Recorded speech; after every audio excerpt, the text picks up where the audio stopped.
Hi everyone, this is Crash Me Twice, and today I share with you part 2, which is the final video on how I installed the WINWING Orion2 Viper F-16EX throttle combo into my office sim pit. Well, here we are. I cut some aluminum profiles. You can see that here.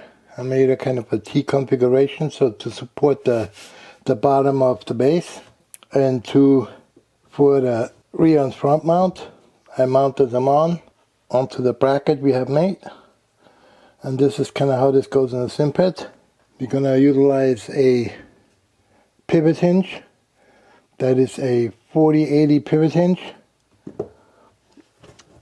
which will go on here like this, and this will be connecting to the office sim pit construction with structure, and then we can turn that out of the way when we don't need it. I had to make it that way with the t-shirt. I originally planned having a complete plate between those instead of just a profile, but it turns out that this is very stable and it gives me here room to move over the collective, and you will see that over the collective grip, and you will see that when we're going to install it into the sim pit.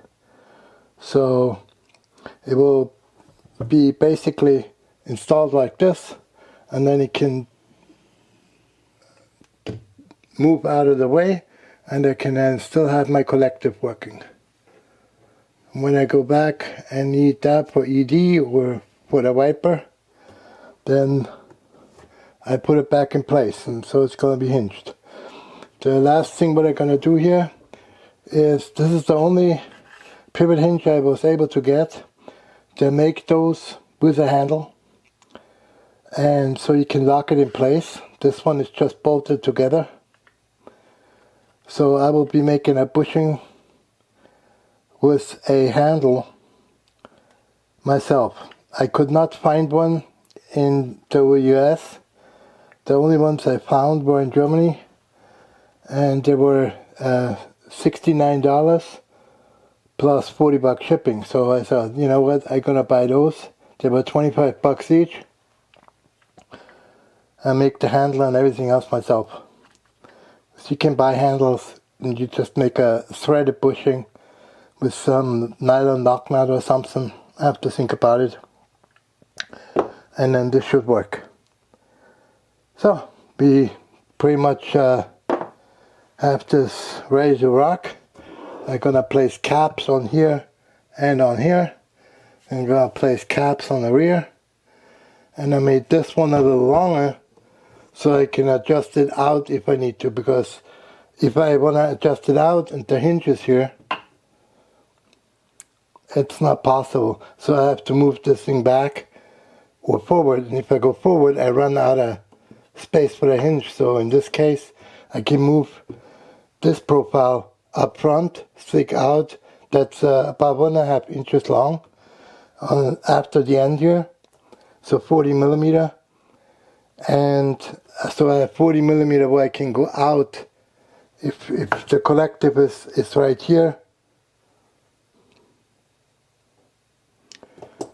I can go move over if I want to have it closer to the chair, because the chair is on this side. Yeah, that's pretty much it. I finished the pivot hinge. What I did here is I made a conical washer just like it is on the bolt which originally came with it. I made in the center a hole for M8 instead of M12. I added a bar in which this screw goes in. So this screw goes into that bar, because if you do connect it just in here without that bar, the problem is that every time you turn it, that bolt will loosen up. So to prevent this from happening, I made a bar which is square on the end, so it can't move left or right. because it is against that wall. And then I made, you can see that M8 bolt right in here. That's from the bottom. And then I simply made a hinge here. I welded it up by using a standard lever and one of the original screws, and then I welded it up. So I shortened this up a little bit, stuck it on there, you know, did all the grinding around it. I machined this down just a hair so I get below the paint, and I ground all the paint off, or the annealing or whatever it is. It's a metal screw.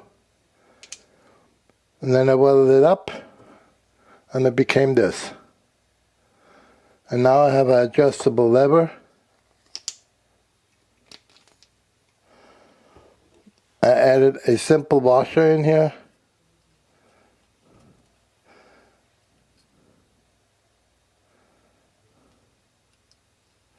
Conical. I just press that in.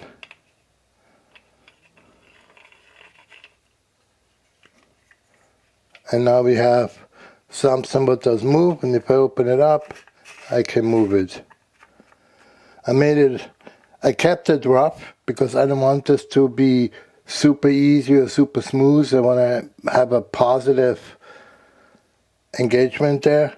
And then you just tighten it up, and then the lever can be lifted and tighten more up or loosen. I mark this to go inside the desk because I do not want this top plate moving with the lever. I want the bottom part moving. So this goes against the desk, and this will go against this throttle here, like so. I'll be using for that install 4 T-slot nuts. These little, I don't even know what they call it, maybe keys. They go into the key slots so that this doesn't move that way. I'm going to add 4 end caps for here and here, but I'm going to install them when the system is in. And then I have these inserts which go into the bottom of they go into the T-slots in the bottom, and that prevents it from scratching against my crossbar.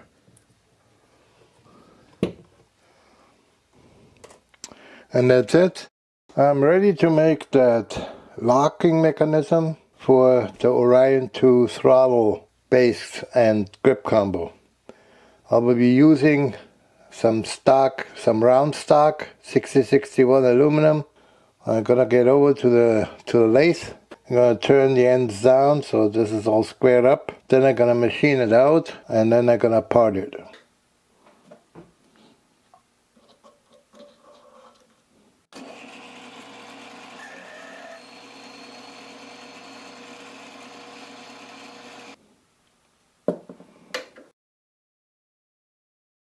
Okay, so I decided to chamfer it because I found a really nice steel bolt, which is countersunk, rather than using a stainless steel,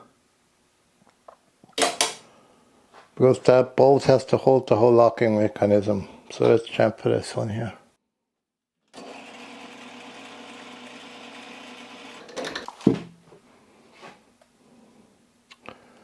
Alright, let's take it out first, measure it all up, and then we're going to part it, and then we're going to go over to the mill.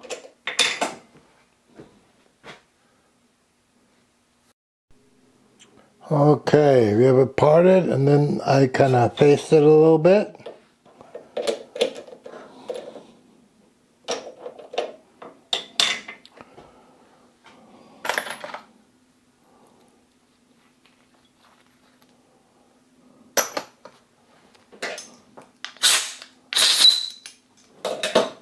And here we are.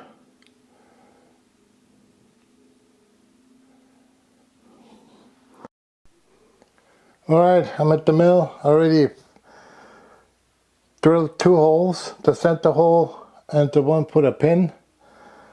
I milled this section, now I'm gonna mill that section.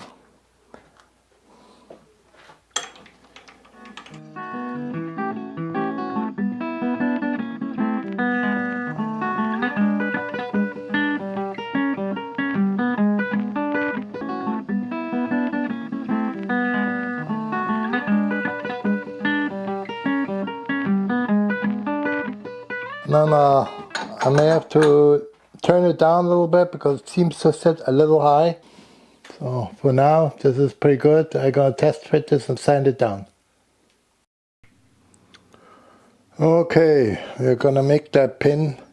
I already have a stainless steel rod in here, which had originally on the end a M5, but we're gonna reduce this to M4, and then we're gonna make a step up to a 6mm, and that should do it. And then we're gonna put, so I can reduce this for 4mm, and then we're gonna cut a thread on it.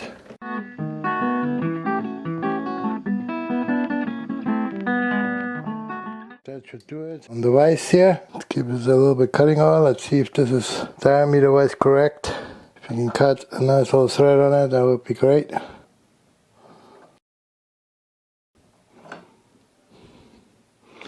I think that's good.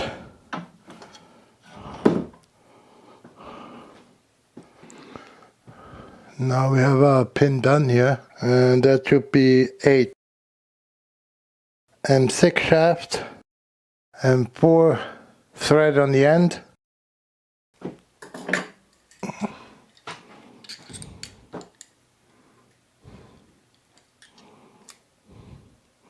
Yeah, 8, step down to 6 and 4 thread. So this should work. Now here we're at the assembly table. What I did here is I removed all this stuff here from that little tag, which I had custom made through Amazon from a seller. And what I did here is I used a fork rod end, whatever the name is, from RC boating, which is practically this stuff here. This is a pin and a little rod end, which I drilled out and then tapped for a 4mm. And then simply put a small little hole in here, and put that over there, pin through it and secure it with a little ring. So here you can see has a 4mm hole in there. Now our pin will go in here.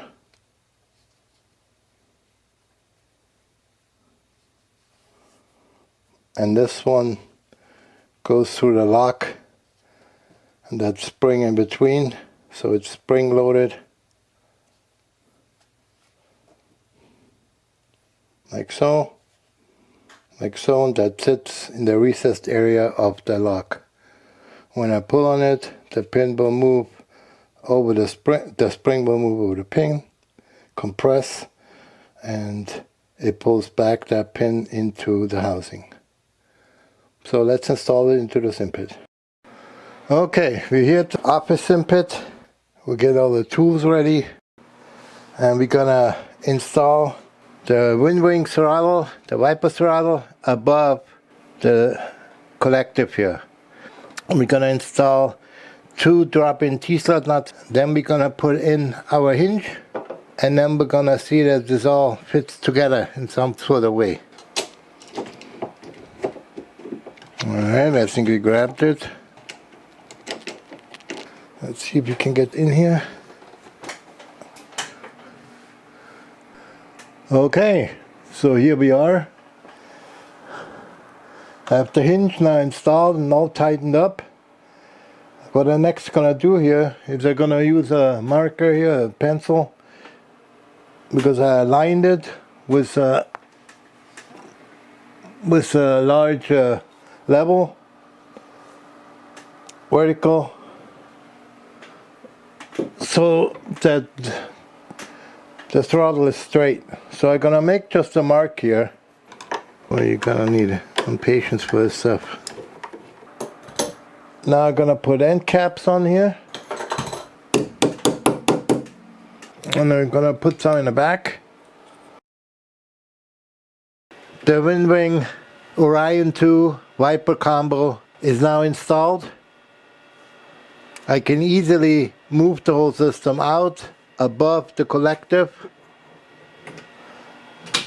It locks in place. Everything works. It's very stable.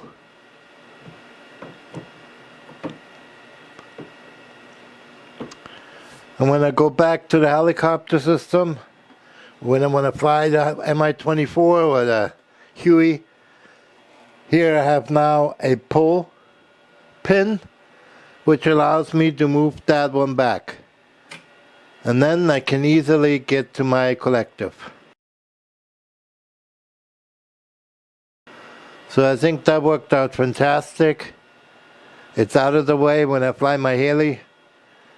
When I want to go back, fly in Elite Dangerous or fly the Viper, just got the module, I can just lock it in place. It works great, everything is wired up and cabled, so I'm gonna try it out today, and that's it for today. Next time, I'm making a small dual panel rack for my powered and switchable USB hubs, and that video is coming soon. Please subscribe to my channel so you don't miss it. And don't forget to check out my Discord channel and visit my website at crashmetwice.com for more info on this and other projects. If you would like to support this channel, you can buy me a nice cup of coffee from the link below or on my website. Hope you all enjoyed this video and hope I earned a like from you.